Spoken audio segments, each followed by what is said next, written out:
Hi friend, আজকে দেখাবো একটা নিউ ধরনের স্কার্ফ। অনেকেই তো স্কার্ফ দেখেছো, উলের স্কার্ফ দেখেছো কোনোদিনও? আজকে আমরা করছি। এটা নেওয়া হয়েছে 14 ইঞ্চি। রাউন্ড মারতে হবে প্রথমে, এইভাবে কেটে নিতে হবে। হ্যাঁ ঠিক আছে, 14 কেটে না হোক। 14 কিন্তু যাবে, এটা কিন্তু 14 হবে। হ্যাঁ,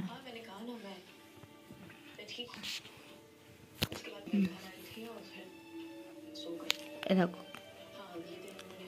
বুঝতে পারছো? হ্যালো, কয় দাগ? এই তো বুঝছে? আর কি আছে, এই তো। এই যে দাগটা, এই যে এবার কাটতে হবে এটাকে। আর দেখে দেখবে আমাদের টিনটিন কি করছে, ততক্ষণ কাটা হোক। আর টিনটিনকে দেখা, দেখো ঘুম দিচ্ছে টান টান দিয়ে। কিভাবে দেখ ঘুম দিচ্ছে, দেখো চোখটা খুলে।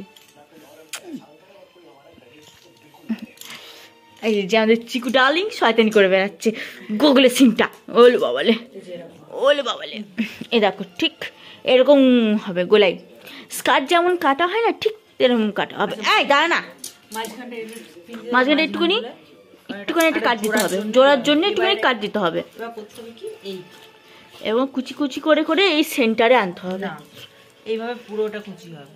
পুরোটাই? পুরোটা, হ্যাঁ, পুরোটা এরকম কুচি হবে। হ্যাঁ, এই যে লম্বাইটা, এটা লম্বাইটা যেটা রয়েছে, এটা হচ্ছে গলায় দেওয়ার জন্য।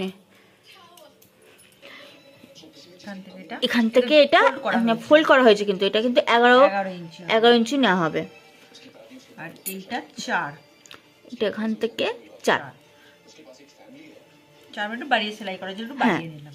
ঠিক আছে, 1 ইঞ্চি 1, আর সেলাইয়ের জন্য একটুখানি হাফ।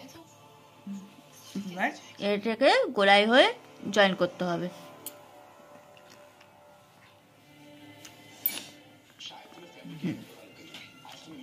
এই যে এই দাগটা গোলাই হয়ে জয়েন্ট হবে।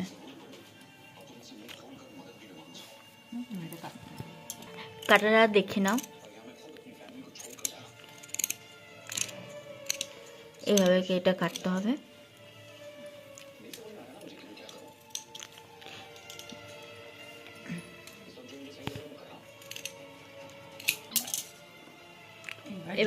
এবার জোড়াটা এইভাবে জিনিসটা জোড়া হবে। এই এরকম ভাবে হয়ে ওখানটা যাবে কুচি, এটা তার সাথে জয়েন, ব্যাস শুধু সেলাই করা অপেক্ষা। রেডি, একটু ঘর এই দেখো, দেখেছো পুরো রেডি। এটা যদিও কটসুল দিয়ে করা, ওই জন্যে